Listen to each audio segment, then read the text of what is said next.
अस्सलाम वालेकुम दोस्तों, कैसे हो? उम्मीद है कि सब खैरियत से होंगे। अल्लाह आप लोगों को ऐसे ही खुश रखे। आज का ये किस्सा, आज की ये कहानी हमको भेजी है शब्बीर भाई बेंगलोर वाले ने। हम उनका शुक्रिया अदा करते हैं। अगर आपके पास भी कोई सच्ची कहानी, कोई अच्छा किस्सा, कोई सबक आमोज वाकया अगर है तो आप इस ईमेल आईडी पर हमको भेज सकते हैं। अगर हमको अच्छा लगता है तो हम उसको जरूर बयान करेंगे। बहरहाल किस्सा ये है कि एक ताजिर था, एक बिजनेसमैन था। वो अपने बिजनेस के सिलसिले में एक शहर से दूसरे शहर जाता था। चूंकि बिजनेसमैन बाल बच्चे वाला था, खूबसूरत बीवी थी, खूबसूरत बच्चे थे, लेकिन वो बिजनेस के और तिजारत के सिलसिले में दूसरे शहर जाता था। कभी 2 दिन, कभी 3 दिन वहां पर रुकता था, क़याम करता था, स्टे करता था।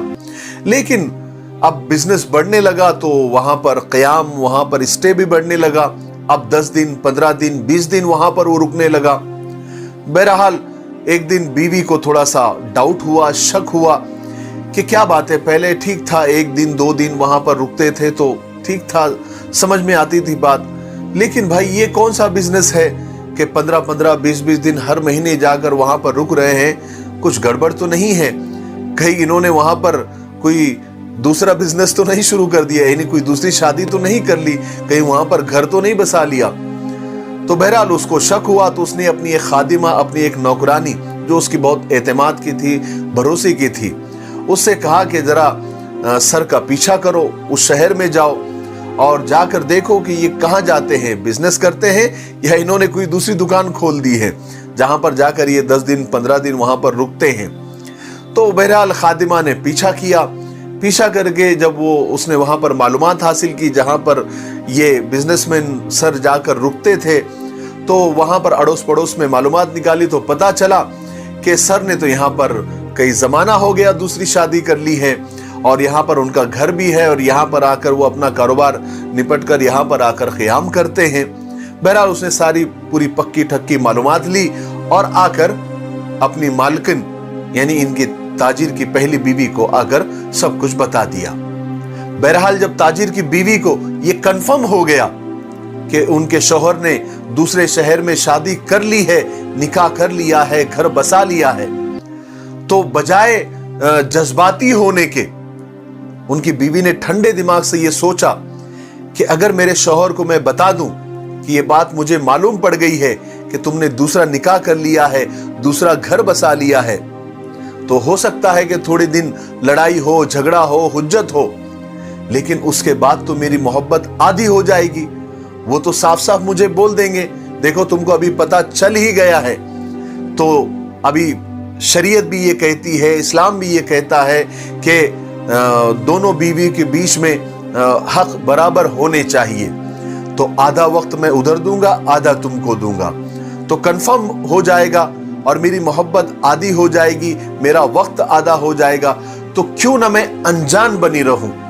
तो इससे ये होगा कि वो मेरी मोहब्बत पाने के लिए वो जो मेहनत करते हैं, तगोदू करते हैं, कोशिशें जद्दोजहद करते हैं, वो करते रहेंगे। बहरहाल बीवी ने ये फैसला कर लिया कि मैं मेरे शौहर से इस बात का हमेशा पर्दा ही रखूंगी। फिर उसने जो है अपने हस्बैंड से उस बात का पर्दा ही रखा ताकि दोनों के बीच जैसी मोहब्बत चलती आ रही है पहली बीवी वाली, वो मोहब्बत बाकी रहे। और ये उसका बहुत अच्छा फैसला था। बहरहाल कुछ दिनों के बाद में उस ताजिर का, उस बिजनेसमैन का इंतकाल हो गया। वो इस दुनिया को छोड़कर चला गया और जाते जाते बहुत सारा माल और जायदाद, पैसा, सोना, चांदी सब कुछ छोड़कर चला गया। ताजिर था, बिजनेसमैन था, मालदार आदमी था, माल तो छोड़ना ही था। फिर उसकी तजीज तकफीन हो गई, कफन दफन हो गया, कुछ दिन गम में रहे, इद्दत पूरी हुई। फिर अब बात आई माल की तकसीम की, मीरास की तकसीम की, क्योंकि माल छोड़ा था तो तकसीम की बात आई। तो तकसीम करने के वक्त उस पहली बीवी ने, यानी उस बीवी ने जब माल के हिस्से हो रहे थे, यानी वो खुद हिस्से कर रही थी, तो उसने उस दूसरी बीवी का हिस्सा भी अलग किया, क्योंकि उसने दिल में सोचा कि मेरे शौहर ने दूसरी शादी तो की थी और इस माल में उस दूसरी बीवी का भी हिस्सा है। अगर मैं यहां पर उसका हक मार लूं उसका हिस्सा मार लूं या शौकन वाली जलन वाली फीलिंग में अपने अंदर लेकर आ जाऊं, तो मेरी शौहर की तरह एक दिन मुझे भी मरना है, एक दिन मुझे भी अल्लाह के सामने खड़ा होना है। तो मैं उसका हिस्सा मैं अलग निकाल देती हूं और उसका हिस्सा मैं उस तक पहुंचा देती हूं।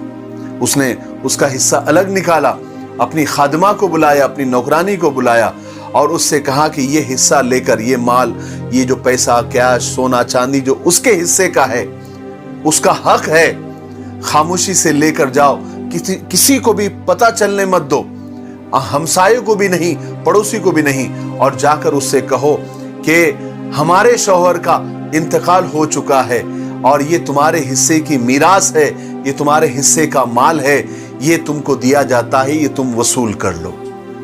बहरहाल वो खादमा हिस्से का माल लेकर वो खातून के पास गई, यानी दूसरी बीवी के पास गई।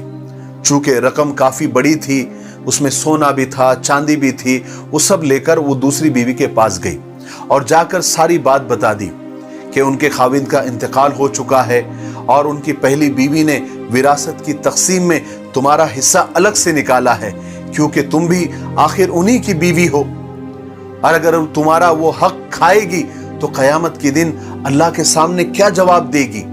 इसलिए उसने अल्लाह से डर के, अल्लाह से खौफ खाकर और ईमानदारी के साथ तुम्हारा हिस्सा निकाल कर तुमको दिया है।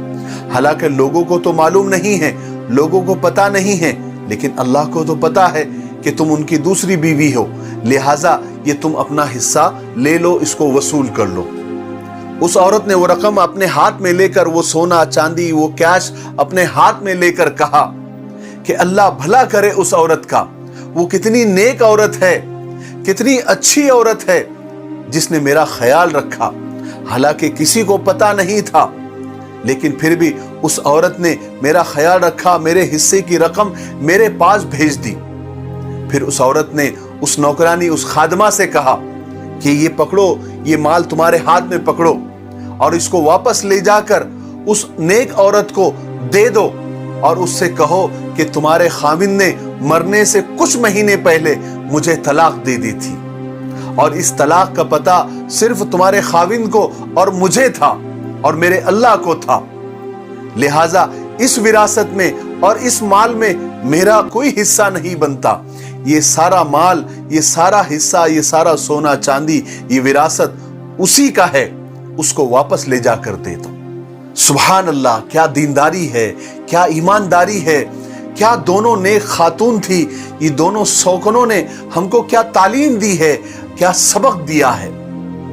उनको कितना अल्लाह का खौफ था, कितना अल्लाह का डर था कि एक दिन मरना है, कब्र में जाना है, क़यामत कायम होगी, मीज़ान कायम होगा, इंसाफ का तराजू होगा, हमारी ईमानदारी, हमारी बेईमानी, हमारी अच्छाइयाँ, हमारी बुराइयाँ, हमारे गुनाह, हमारा सवाब सब तौला जाएगा। उसके बाद हमको जन्नत में दाखिला मिलेगा।